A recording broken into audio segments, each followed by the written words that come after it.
You can't pay for advertising that tactical. You can't create it if you wanted to. That's what this strategy is seeking to achieve. Welcome to The Profitable Table, fed by Woolco Foods, a podcast at the nexus of hospitality, business, culture, and the mind. Now here's your host, Woolco Foods CEO, Stephen Toboroff. Hello, everyone, and welcome to another episode of The Profitable Table, fed by Woolco Foods.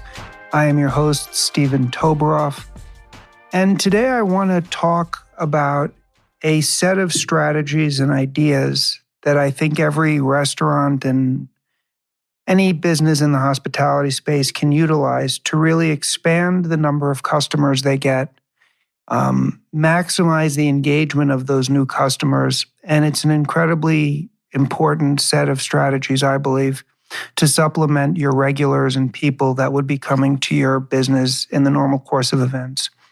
For simplicity's sake, I'm going to use the word restaurant as sort of a catch-all for the hospitality space because I think these strategies are perhaps best suited for restaurants, but they can be used for any business within the hospitality space. What gave me the impetus and the idea to record this podcast is I saw on the news 2 nights ago that the Waffle House, which is a chain of restaurants in Georgia, is now charging 50 cents surcharge for every egg item or every egg that you order on the menu. And this was, I think, the 3rd or 4th news story, might have been the 2nd one actually, that I happened to see that night. But it was big news. It garnered a lot of attention and a good bit of commentary. And it got me thinking about how the restaurant business is a uniquely suited business to really capitalize upon and adapt to the flow of attention that goes on in society from one moment to another. And that flow of attention can be very specific to the restaurant industry, such as eggs, or when people were talking about the inflationary pressures that were going to be potentially coming down the pike with a set of tariffs put upon Mexico, such as avocados. But that attention can also emanate from a variety of other sources, and yet that attention, that interest, that event, if you will, can be repurposed within the restaurant business context and can be a great tool or set of tools that you can utilize to drive attention to your business and ultimately customers coming in the door. And that's what I want to talk about. So before we get into it on a sort of practical and deep level, we have to ask and answer some foundational questions first. The first is, what is the purpose of your business? What is the purpose of a restaurant? And some answers that I came up with is, first and foremost, to nourish. People will go to restaurants to eat when they're hungry, when they're desirous of a certain type of craving. But on the most basic elemental level, people will go to restaurants because they want to eat a good meal. Sometimes that's a meal that's got to be a certain type of food. Sometimes it has to be fast. Sometimes it has to be X, Y, or Z. But that's one purpose. The second purpose is to escape. You know, people sometimes get caught up in their day-to-day life, day-to-day perceived pressures and challenges and what have you. And going into a restaurant, sitting at a table, having a cocktail, eating a quiet meal, or even doing so with a loved one, a friend, a date, it's an opportunity to escape from the day-to-day life. Restaurants provide that avenue of escape. The third is to provide a setting. In this world we live in today, people are constantly posting information about themselves, pictures about themselves on social media. And there's a variety of reasons why people do that. They do it to share information with friends. They do it to build themselves as a brand, which they monetize. They do it to communicate validity to the world, which is really a form of trying to communicate validity to themselves. They do it to make people jealous. There's a variety of reasons why people utilize social media. But when they do use it, oftentimes they need what I'm calling a setting, and a restaurant provides that setting. People will go out, they'll be dressed up, they'll have a new handbag, They'll be out with lots of friends that they want to show off, whatever it is that they want to do. And a restaurant is a phenomenal setting to do that in. It's a phenomenal setting for people to take pictures, and we've seen that with all the pictures that go on of different types of food, different scenes from going out, a night out. So restaurants certainly exist to provide a setting. And then the final thing is to participate in drama. To participate in drama, meaning people want to have some excitement in their lives, but they want it to be safe. They want it to be controlled. They want it to be almost in a sense on their terms. And so when a person goes out to eat with, again, themselves, their loved ones, friends, what have you, they get to engage in life, talk to different people, be around other people, interact with the staff, ask questions. And that's a big reason why people go out, because obviously, if it was all about nourishment, people can cook for themselves, people can order up, people can do a lot of things to achieve that objective. So those are sort of 4 fundamental reasons why people go out, and that's kind of the purpose of a restaurant. That's kind of the purpose that it serves. So the question then is, with respect to how do you leverage these dynamics? You can leverage them from within and from without, meaning there's things that go on within your restaurant that enable you to leverage all of the aforementioned purposes. And I've done earlier podcasts on them. The ambiance you have, the way your staff greets people, the way you reach out to regulars. Those are activities from, I'm going to characterize from within, that are within the 4 walls of your restaurant, that are within your absolute control. And to the extent that you make the best use of these things, you can maximize and enhance your profitability, your engagement, etc. But there's a whole host of dynamics that exist from without. And what I mean by that is, because we live in a world where we're bombarded with information all the time on everything from sports to politics to current events to fashion, those exogenous dynamics from without your restaurant present their own opportunities for you to piggyback onto those dynamics and draw traffic into your restaurant, draw business into your restaurant. So I can think of some very basic examples of this, whether it's something political, such as the elections, whether it's sports, such as the Super Bowl, whether it's a news story, such as the price of eggs or inflation. All of these dynamics are in the public consciousness to a large degree. They're on people's minds. They're consequential to people. And those that lend themselves to you capturing and co-opting within your own business marketing presents an opportunity for you to, as I said, piggyback on and benefit from that attention. Those are the opportunities from without. And those are the subjects that I want to get into at this point in the podcast that we can really sort of leverage. So let me give some examples, and a very basic example to start with.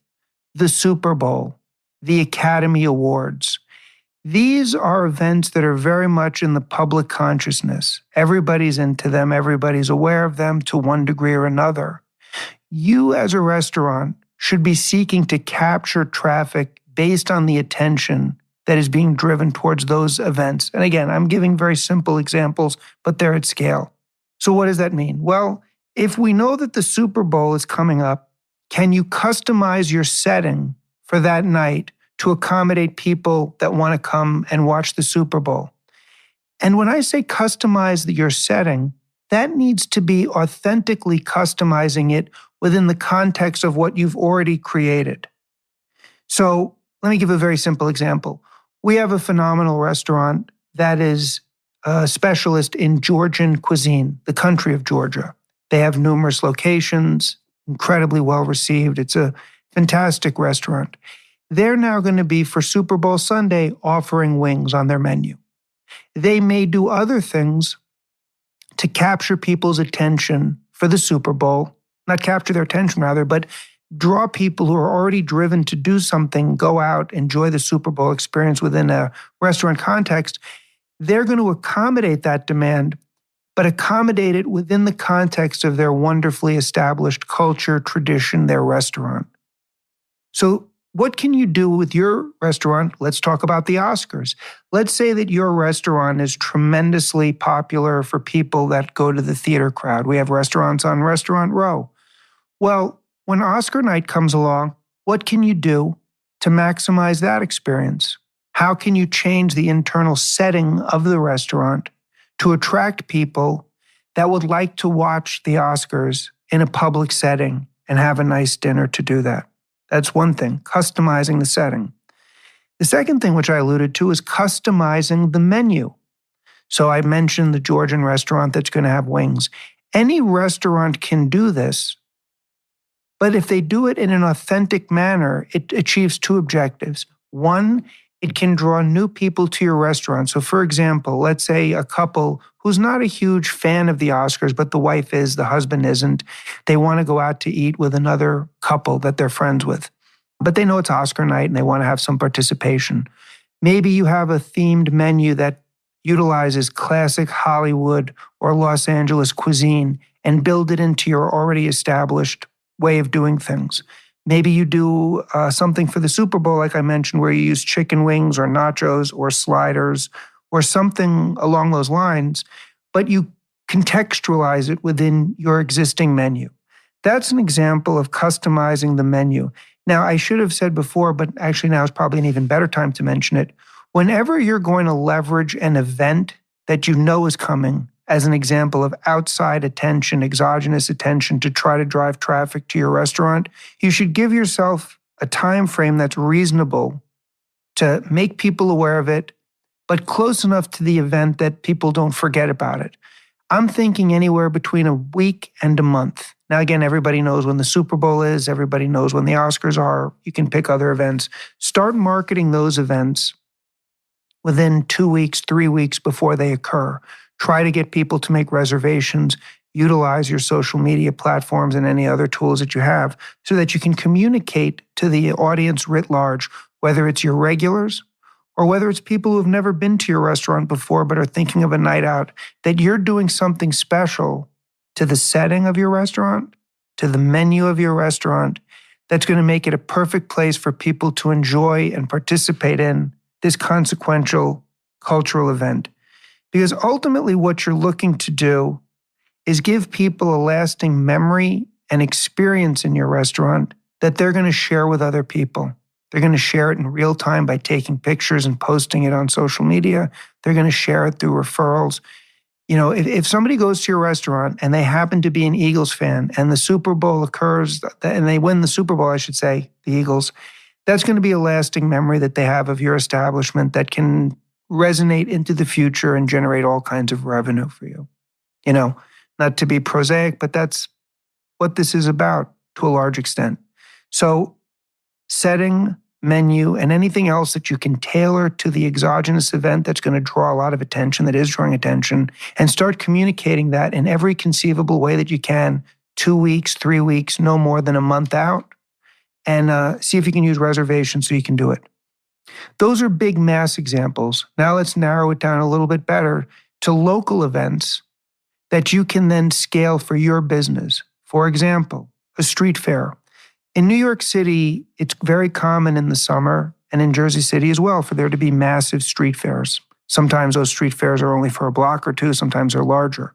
But if you have a restaurant that's in any vicinity to this street fair and you know it's coming, start blasting out promotion. So for example, if it's a street fair that's centered around shopping or something around clothes, start saying early on, great place to have brunch before the event, great place to come and debrief after you go to this event. Even if it's a street fair that has food, you can still be promoting it because afterwards people want to take a load off and maybe have a few cocktails. But these local events that are going to draw attention to the community within which you operate, you need to be focused on leveraging that opportunity for yourself, getting people in your doors and creating a reason for them to come. Something that's a little bit bigger, but regional. And again, this is New York City, but this is the case for all cities, suburbs, it doesn't matter. When New York Comic-Con is in town, when the New York Auto Show is in town, if you have a restaurant in Manhattan or Brooklyn or really anywhere within a vicinity to this, You need to start marketing through every channel available, social media, paid ads if perhaps necessary, and other creative ways to let people know, hey, we're aware that the auto show is coming to town. We really cater to those people who love the auto industry. Come by our place for cocktails, for a drink, for breakfast, for lunch, for dinner. When Comic-Con is in town, I happened to go to Comic-Con this year in New York, and it was absolutely packed. And in that audience, you have a lot of people who are coming from out of town. You have a lot of people that are super passionate about that hobby. I believe that those people would have absolutely loved to have known what restaurants, what bars, what hospitality businesses they could have gone to that would have really been reaching out to the Comic-Con community, right?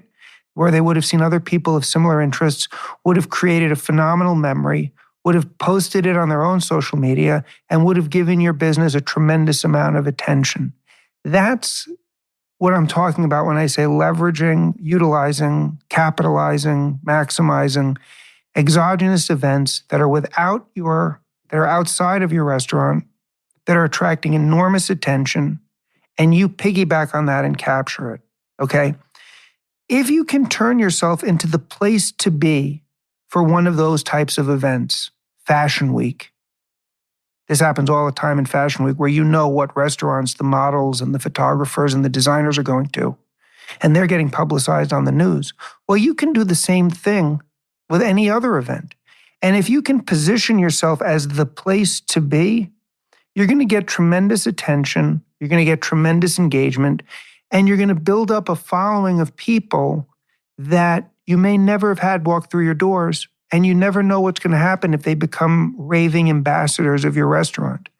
To fully capitalize on this opportunity, you want to, when people are coming in and you see that they're taking pictures and posting, say, hey, listen, would love to boost that photograph on our social media. Can you send it to me, or can I send you our link to our restaurant?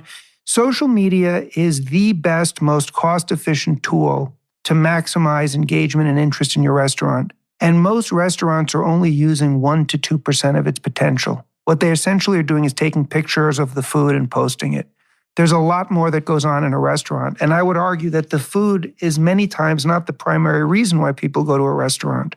So just imagine if a party of 10 super fanatic Marvel comic book fans come into your place and they're each taking pictures and they're posting, and you can capture those photographs and put them on your Instagram, on your TikTok, on your Facebook, and then they're also linking your restaurant to their community of people. And those 10 people are from all over the country or all over the city. Can you get better targeted advertising than this? So to really capitalize on this strategy of maximizing the business that you can do based on outside events that attract attention, you really have to have your social media game dialed in. It's not complicated. It's very simple. It's really just a matter of posting authentic content, getting the content in from, getting the addresses and other people who are coming in your restaurant that are posting content. You share what they do, they'll share what you're doing, and it's great advertisement. So to really do that. The third type of strategy, which is a little bit more riskier but can be extremely successful, is what I call the taking a stand strategy, which is normally restaurants and hospitality businesses by design want to be neutral. And that makes all the sense in the world. If I have a sports bar in Manhattan and my marketing is, I love the Yankees, the Mets suck, am I going to get Met fans to come into my restaurant? No. If I'm in the vicinity of Madison Square Garden and I have a sports bar or another restaurant, I say, I love the New York Knicks, Brooklyn Nets, terrible. Love the Rangers, hate the Devils. Well, you're going to alienate people by taking a stand in that way. And so that's why, smartly, you can post that you're a Knicks bar, you love the Knicks or whatever, but it's generally a good idea to stay neutral and not offend people who can be your customers. It's the hospitality business. If people don't feel comfortable, why would they come and give business to you? But sometimes it really does perhaps make a stand to make a sense, I should say rather, to take a risk and take a stand. Because when people feel that others are aligned with them in things that really matter to them, they will have even more loyalty to that type of business. So, in the analogy that I said before, if I don't know. There's a bar that's very popular in Hoboken that I drive past. And outside of that bar, there's nothing but New York Yankees signs. And I'm a Yankees fan. I don't drink. But if I did drink and I was interested in watching the game somewhere, that's a place that I would go because I'm a Yankees fan. There's nothing negative about the Mets. There's nothing negative about other teams. But you know that this is a Yankees place. There's another place in Hoboken that I was hearing about that's a real Penn State type of place, right? So this is within the sports context. We can go beyond it. But if you can take a stand and show affiliation with something that is popular at scale without offending actively anyone else, it's a great strategy. Now, we've talked about bars and we've talked about sports teams. This same strategy can work for restaurants as well. If you have a dining establishment that is within close proximity to, let's say, again, Restaurant Row, and you can somehow communicate that you absolutely love this show that's running right now, but not say anything negative about another show. People who are fans of that show, people who are coming to see that performance, they may come to your restaurant just because of that affiliation. Grammy night, or even not Grammy night. If one night a week, and I don't know, let's pick somebody that's really popular now, whether I like them or not is irrelevant. Taylor Swift, having a Taylor Swift night in your establishment. Something along those lines. You get my point. If you can take a stand for something. Now, again, as we go outside of the relatively safe and benign area of sports and music, you can take a stand on other issues, but you have to be very careful because the more loyalty that you can generate for your business based on the stand you take, the more you may risk alienating people. And so it's a strategy that has to be used very tactically and very cautiously.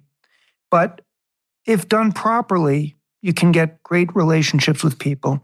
And then, of course, and this is so important, if you do use this strategy and you know that the customers that you're getting are coming in that day, that week, precisely because of the stand that you've taken, whether it's on an artist, whether it's on a sports team, whether it's on an idea that's prominent in the cultural zeitgeist right now, it's imperative that you have a real engagement with those customers.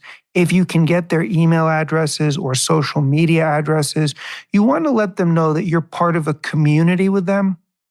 Because through being a part of that community over something that people are passionate about, they're going to refer your restaurant. They're going to feel an alliance with your restaurant. They're going to feel a sense of community with you.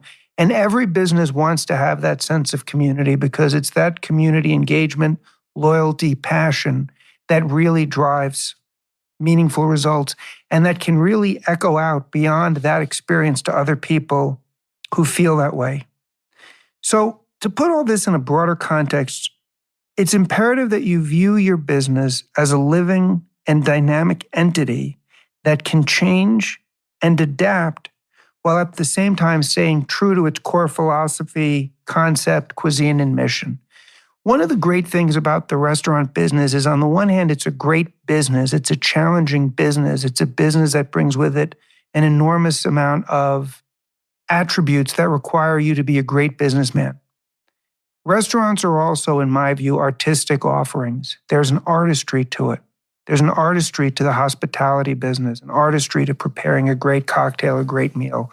And there's that artistic element that I'm asking you to tap into now, which is view your business as something that you can create and recreate in a tactical manner when exogenous factors present themselves.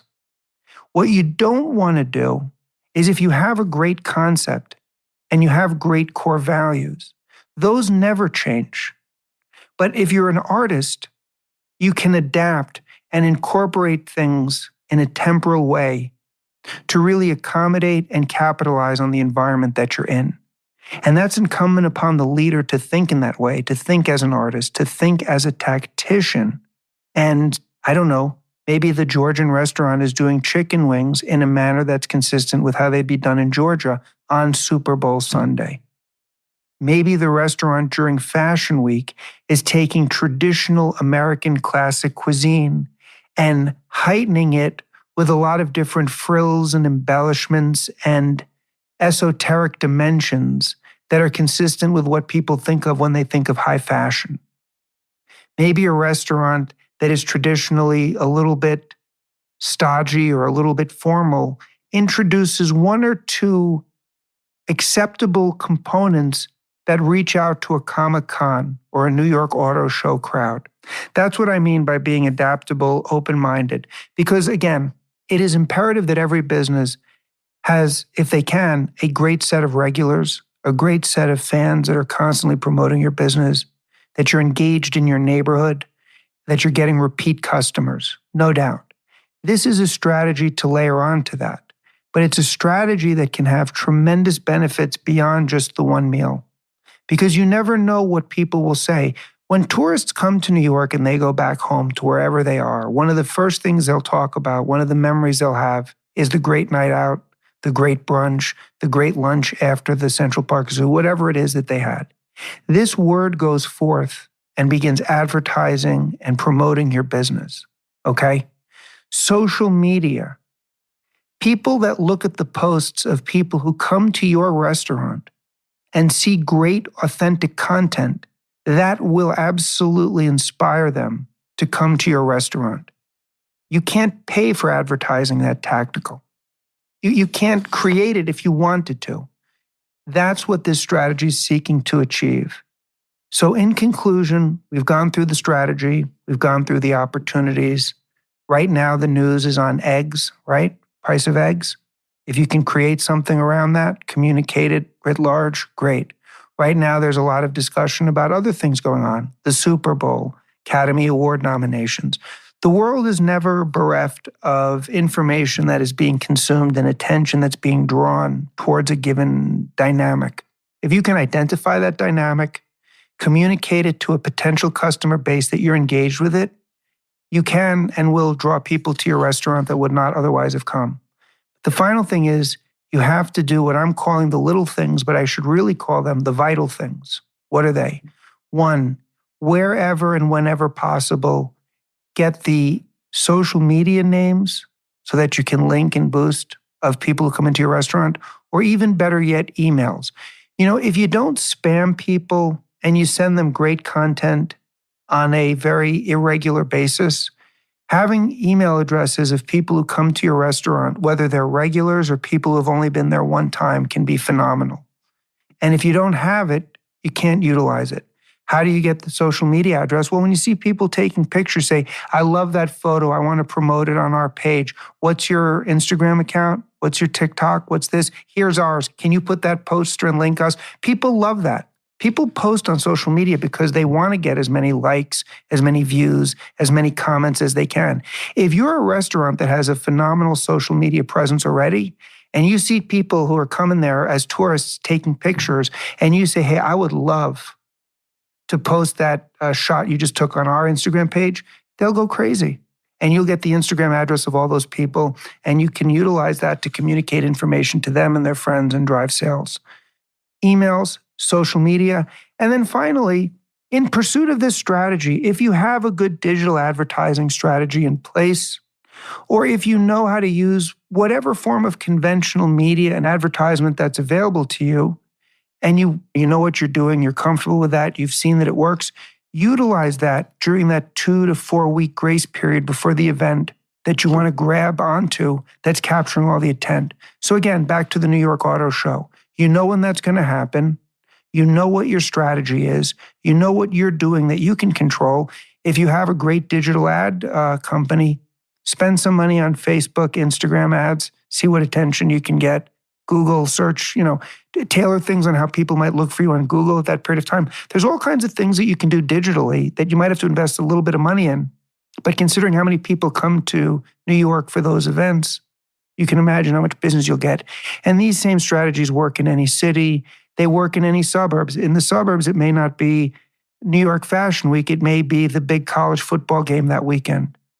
It may be prom, whatever it is. I live in a suburban town, and when there's football games, when there's prom, when there's events that impact the town, those are the types of things you want to catch on to. And not just your town, it can go beyond your town. It could be to the county, it could be surrounding towns. But piggybacking onto attention and getting those people that are engaged with the event that's sucking in all the attention to take that interest, to take that engagement and transfer it onto the dynamic of coming into your restaurant, your bar, your bakery, all very possible if you have a strategic approach and you're consistent in executing on it. So, as always, if you enjoyed this podcast and you found it to be of value to you, I would love it if you would give the podcast a review, drop a comment. Really helps us in the algorithm. Certainly would love it if you enjoyed the content, if you could recommend this podcast to other people. I get a lot of emails from first-time listeners who were recommended the podcast by someone else who listened to it, and I always greatly appreciate it. As always, this is the list that I came up with. These are my ideas, but I would love to hear what you think. If you have things that you agree with, that you disagree with, different strategies that you would say are related to what I just said, or any comments, please email me at steven@woolcofoods.com, or you can certainly feel free to DM me at Woolco Foods, which is our Instagram account. And other than that, I just want to wish everybody that they have an awesome, awesome day. Thank you, guys. Thank you for listening to The Profitable Table, fed by Woolco Foods. Please be sure to rate and review the show on Apple Podcasts or your favorite podcast app. And to learn more about Woolco Foods or Steven Toboroff, please visit